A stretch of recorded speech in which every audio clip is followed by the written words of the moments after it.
Assalamualaikum warahmatullahi wabarakatuh. Halo semuanya, perkenalkan nama saya Naila Tia Prima. Jadi bakal menjelaskan tentang permasalahan ketenagaan kerja dengan tema K3. K3 itu adalah kesehatan dan keselamatan kerja. Judulnya itu dengan K3 kita lindungi tenaga kerja Indonesia. Di poin 1 aku tulis masalah ketenagaan kerja. Nah, ini ada beberapa poin. Yang satu itu banyak kecelakaan kerja terjadi karena kurangnya kesadaran K3. Yang kedua, lingkungan kerja yang tidak aman bisa menurunkan produktivitas.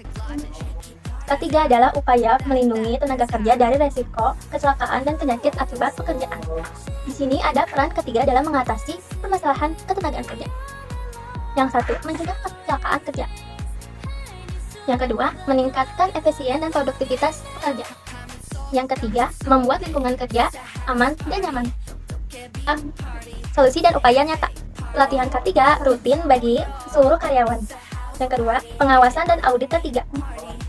Yang ketiga, penyediaan alat pelindung diri ADP.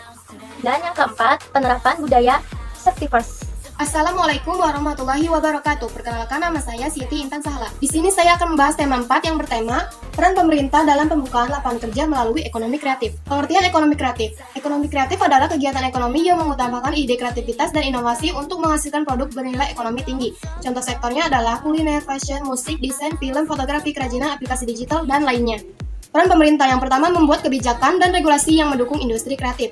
Yang kedua, menyediakan pelatihan dan pendidikan bagi pelaku ekonomi kreatif. Yang ketiga, memberi bantuan modal dan fasilitas seperti program KUR atau dana UMKM. Yang keempat, mempromosikan produk lokal ke pasar nasional dan internasional.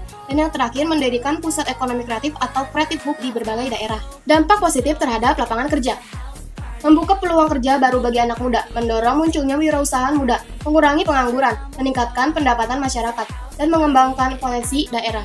Assalamualaikum warahmatullahi wabarakatuh. Perkenalkan, nama saya Nahar Simon. Saya disilakan menjelaskan terkait peran pendidikan dalam mengurangi kesepian dan di tempat kerja.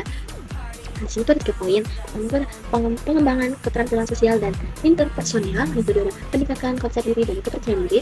Yang ketiga ada mempersiapkan diri menghadapi lingkungan baru. Terus yang pertama itu ada kerja kelompok atau tim. Yang kedua ada presentasi dan diskusi. Yang ketiga ada kegiatan ekstrakurikuler atau organisasi.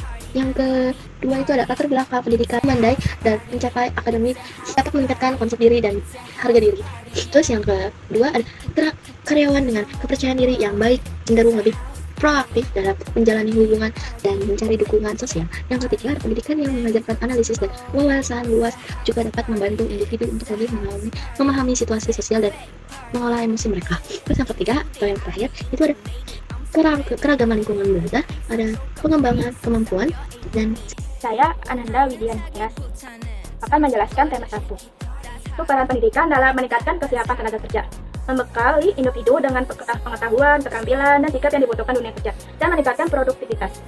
Apa yang dimaksud dengan pendidikan sebagai penyiapan tenaga kerja?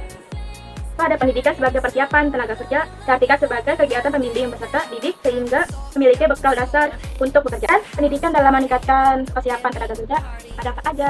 Itu ada meningkatkan keterampilan dan pengetahuan. Yang kedua ada peningkatan daya global. Yang ketiga mengembangkan potensi secara optimal.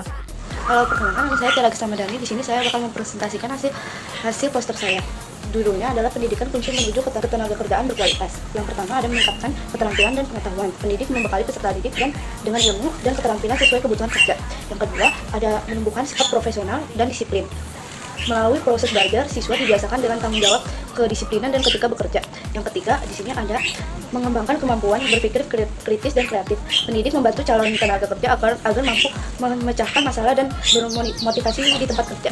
Yang keempat, ada menyesuaikan kurikulum dengan kebutuhan industri. Sekolah dan perguruan tinggi dapat bekerja sama dengan dunia industri agar materi pembelajaran relevan dengan perkembangan teknologi. Yang kelima ada mendorong program penelitian magang. Pendidik yang disertai praktik langsung magang atau pelatihan membuat lulusan lebih siap bekerja. Yang keenam ada meningkatkan daya saing global. Dengan pendidik yang baik, tenaga kerja Indonesia mampu bersaing dan tenaga kerja dari luar negeri lain di era globalisasi. Sekian, terima kasih. Wassalamualaikum warahmatullahi wabarakatuh.